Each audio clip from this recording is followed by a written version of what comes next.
Kanyo timo gimoro ma ji ne ok gen.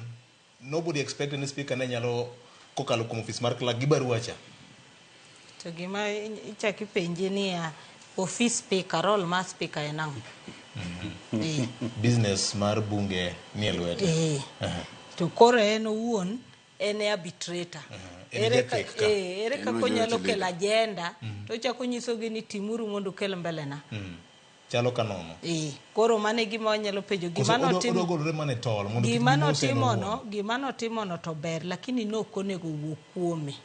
Nonego bed ni en da migao mawuok kar sirikal kata dino winjore. Ng'eni bunge kachicha be nitiere kaka inyalo winjri tinyiso mjumbe moro ni kaw mae.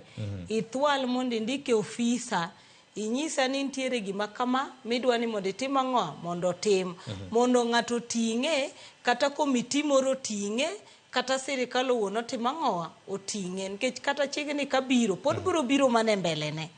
Koro en ok onyal chung' to wacho ni en kama bete ambe koro andiko ni mondo tim ang'o ni mondo mae kaka wajumbe otim. Nikech mano ok en role mare.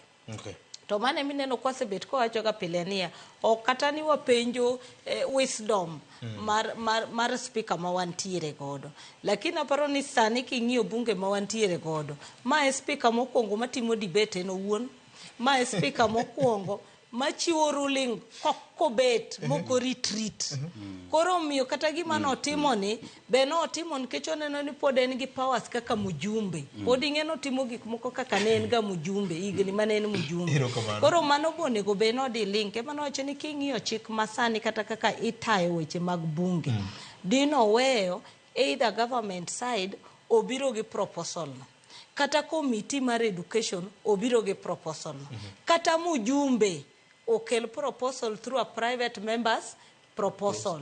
Tibiro ge office to wacho ni an gini no biro office tagwedho.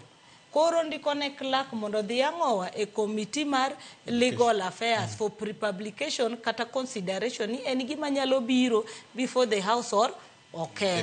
But kaka no ndike cha to chal ka gima mane parone.